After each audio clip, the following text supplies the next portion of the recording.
po ko kamo sa aton online devotion kag sa aton pagsugod pangabay kong tanan sa pagbukas sa inyong mga Bible in the book of Psalms.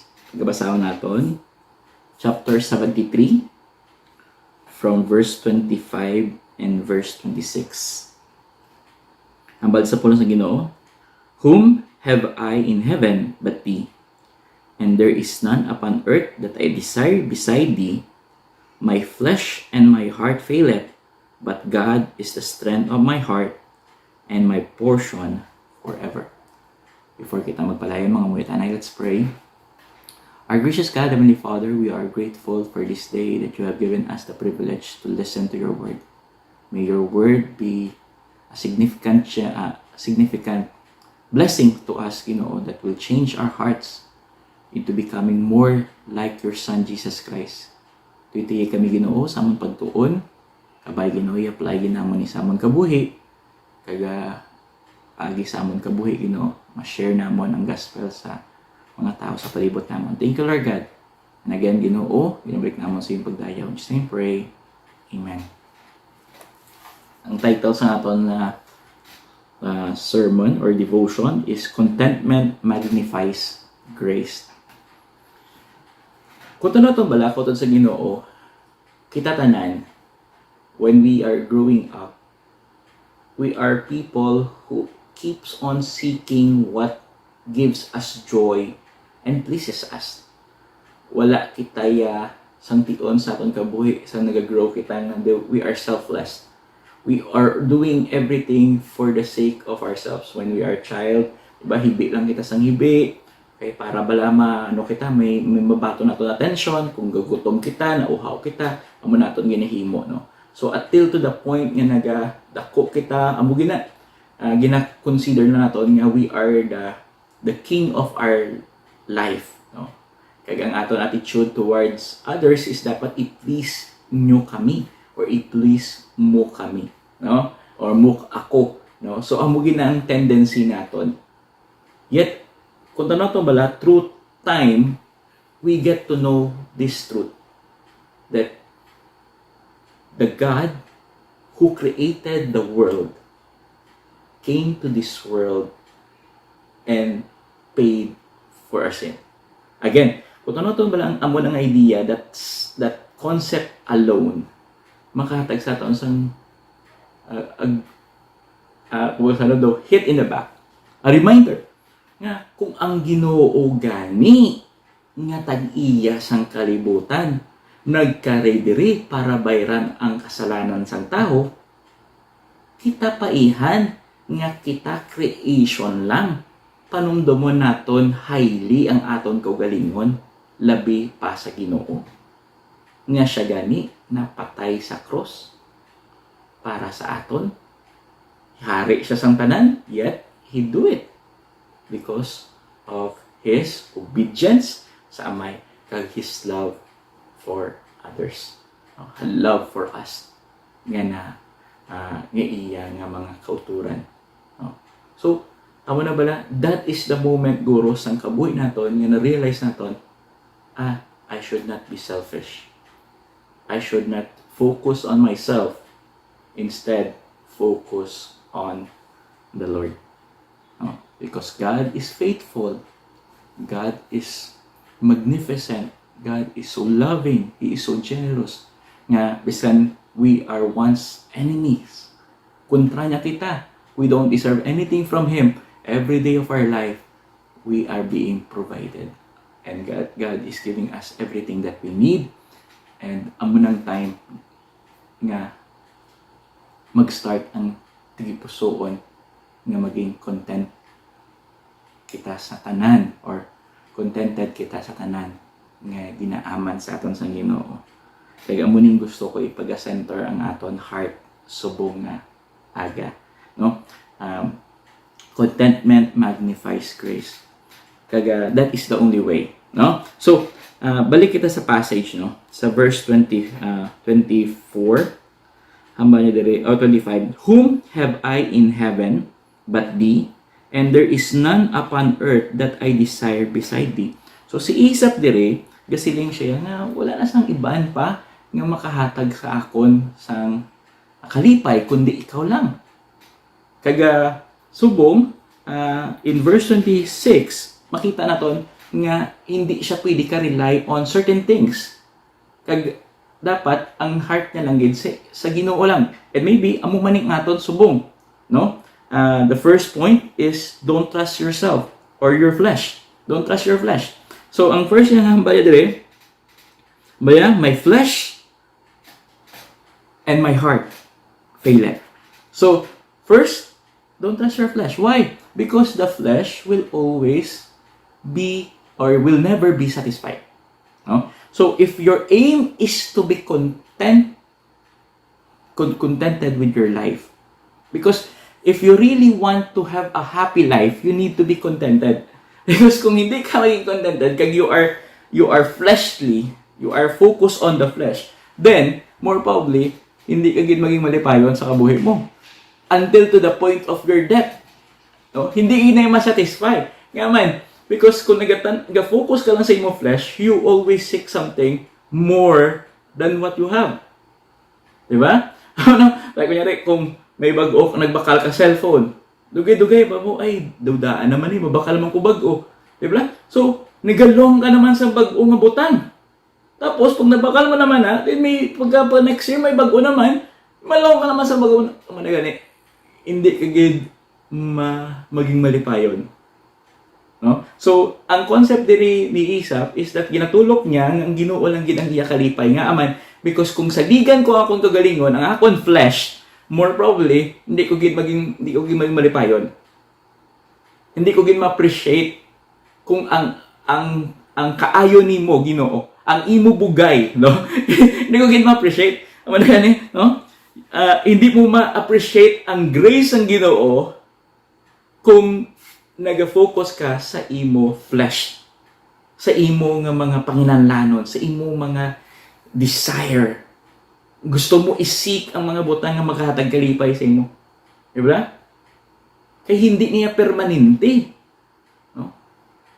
Pero sa aton, subong madamo sa aton tao sa kalibutan naton, tanan himuon naton para makuha ang mga butang nga makasatisfy sa aton lawas.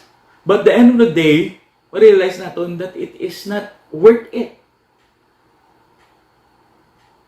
Kaya tungod, pag nakuha na natin, sa kapatamalong sang iban naman. Kaya tungod, balangin natin, if we keep on feeding the flesh, it will never stop. It will never stop. And because of that, hindi natin makita ang kaayos ng Ginoo. Amo na ganyan, no? Kung wala kita contentment sa atong tigipusoon, hindi natin ma-appreciate ang grace. Every day, God is providing for the body. The flesh, God is providing for the body. Ang atong lawas, ginahimunan sa Ginoo. Pagkaon, ilimnon, ang hangin, puluyan. Yes, it might not be as big as you want it to be. Yes, it might not be as delicious as you want it to be. Yes, it might not be as expensive as you want it to be. But it is enough. Muna ba, no? Nagka-bless ko sa mga people bala or sa mga balay bala nga ginabisitahan mo bala. Gabis kang gamay lang bala nga balay, still makita mo sila nga do kasadyagid sa ila sa sulod. Lipay gid sila bala nga ara ka pa po pastor, kaon di biskan wala na gid la. Luya ka bala kisa, ma-offer pa sila sang pagkaon nga ginbakal nila sa gwa nga sila gani guro, hindi man nila guro pagbaklon kung wala bisita. Yet they will do it because they want to be fellowshipping with you. Na-enjoy nila na ara si pastor. Maka-fellowship kita, laka lang ni. So, baklan tagid, gastusan tagid, pat makita mo sila bala, nga sa ilaya. That is not something that we usually do. Kag amo na bala, kisa bala, kisa guilty man ko bala, nga kisa bala, katulo ka bala nga do ka usual bala sa imong soft drinks, kaya usual sa imong namit nga pagkaon. Bala basi gina-feed ko lang bala per me ang akong flesh, hindi ko ginapanungdom gali. ang resources gali nga ginapanggasto ko sina hindi dani na para sa dira kundi para tani sa paglabot sang madamo pagid yung mga kalag, or maybe an opportunity to help others that is in need, our loved ones, mga people nga nagapanginahanglan sa palibot naton. Amo na gani kautot sa Ginoo, don't trust your flesh. Hindi yung pag-trust ang flesh. And also, amo na pag-ibi, amo niya, my flesh and my heart feel it. No? Don't trust your heart. Diba? Kaya kis abala, ang puso naton are longing for something. No? Hindi man na flesh nga mga butang, but something like relationship. Like, maayo nga bala tiyagon, nami nga bala, mga things bala nga hindi naton, hindi tanan tangible. But, this flesh or this heart of us, kung ginatry naton pero may i-please, nga sundon naton, paayunan ta lang according sa aton gusto nga matabo, then problema na. No? Because just like the flesh, it will seek and seek and seek for more. No, so kung ikaw nag-rely ka sa imo emotion, sa imo nga heart, nagasalig ka nga syagid ang i-satisfy mo sa imo kabuhi, then like the flesh, you will never be satisfied. You will be miserable. You will only seek your own and you will not enjoy life because you will keep on seeking for more. So maybe ikaw sa Ginoo ari ka di subong, kagalong ka, ga-focus ka so much on the things that is worldly or fleshly or what your heart's desire. Again, your heart is deceitful. Your heart is deceitful. Pwede ka niya into thinking that this is the thing that will satisfy you. Muna lang mga people lang nga, biskan balaan nila nga hindi. Sa ilaya kay tungod amuning ginhambal sa kaunting pusoon. Ti sundon ko gid. Kautot sa Ginoo, that is not true. Oh, that is not true. Not everything that is in your heart you should follow. You should obey because the heart is very deceitful. Intuon ka niya into thinking that this is what you want. But the thing is, that is not. Amo na gani. Once gani nga ginapayunan mo imo flesh, once gani ginapayunan mo imo nga heart, more probably hindi mo makita ang bigger picture, kag hindi mo ma-appreciate ang grace ng Ginoo. Kaya nakafocus ka na on satisfying yourself to the point nga hindi mo gali nakita, kaya naririsat nga ang mga gagmay nga butang nga ginaaman sa imo sang Ginoo, imo gina para sa imo. Kag enough gid ina para sa imo. Ano ba si Paul, no? His grace is sufficient. No? Sang na-realize sa iya pagtilaw, nagpangmuyo sa Ginoo, pangabayan sa Ginoo, kwaaning masakit sa akon. Pero ang Ginoo nagsiling sa iya, my grace is sufficient for you. Hindi mo na ma-appreciate unless kwaon mo ang satisfaction mo sa dutang ini. Kwaon mo ang pagsalig mo nga i-satisfy ka sa kalibutan nga ini. Because the only one that could truly satisfy man is God and God only. Amo na bala si David, no? The Lord is my shepherd, I shall not want.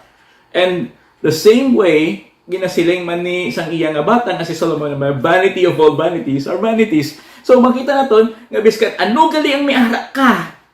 Kay si Solomon and David have all those things. Yet, makahambal sila, wala na tinang pulos. And the only one that really matters is the Lord. Sa sa ending part din, no? But God is the strength of my heart. Siya lang gid ang makahatag sa akon sa satisfaction sa akon longings, no? So, only trust the Lord. Only trust the Lord. Kagaman niya pag and my portion forever. Siya lang gid ang portion ko. Manablas ang ang mga Levites bala, may mga balatabo kaluoy man ang Levites because the whole tribe of Israel received a portion of the land. Pero you know what? The most richest people are the Levites. Why? Because they have God as their portion. And you know what? Kita nga mga Kristohanon subong, of course, there is no greater portion than to be in a relationship with Jesus Christ. Why? Because Jesus Christ is now our portion. Because we became the bride of Christ upon receiving Jesus Christ as our personal Savior. Diba? Isang ginbato natin si Jesus Christ as our personal Savior, kilala niya kita bilang iya bride. Kaya because of that, someday, our portion, or that lamb who died at the cross to pay for our sin, will be the one who will satisfy us in eternity. He will give us all the joy that we really need. And that's the reason nga until kung ari ka di sa duta, just be contented with everything that God has given you, because that is the only way that you will realize that grace is much more than you think and expect. Diba? Ang grace ng Ginoo, hindi mo na ma-appreciate until you realize or you be contented with what God has been given. No? Pag nakita mo na gani, saka mambaw, God, your grace is amazing. Your grace is amazing. Ano? Ang simple nga pagkaon na ganamit kay tungod halin sa Ginoo. Ang simple nga ilimnon, nagatamis kay tungod halin sa Ginoo. Ang simple nga pangabuhi, maging masaljahon because halin imitanan sa Ginoo. His grace is the one who is providing for what we really need. Not what we want, because what we want will never please us, will never satisfy us. No? But what we need, because on those moments, makita mo, wala ka nagali kinahanglanon pa, kundi ang Ginoo. So kabay, ang aton tigipusoon could learn from this passage, kay parehos man kay Isaac, parehos man kay David, and so many people in the past, nga ginbutang nila ang ila pagsalig, ang ilang satisfaction sa bugay sang Ginoo nga ginaaman sa aton. Isalig naton itanan sa Ginoo, kay ang iya bugay will always be enough to satisfy what we need. Let us pray. Our gracious God, Heavenly Father, we are grateful for your blessings, your generosity, your love. Thank you, Lord God, for satisfying our soul by giving us what we really need, not what we want, because the flesh, the heart, will never be satisfied. Thank you, Lord God, for guiding us. So we pray, Ginoo, that today you will be magnified and be glorified through the heart that we have, that our satisfaction will always be you and you only. Thank you, Lord God. And again, Ginoo, gibalik naman sa iyong pagdayaw. In Jesus' name, pray. Amen.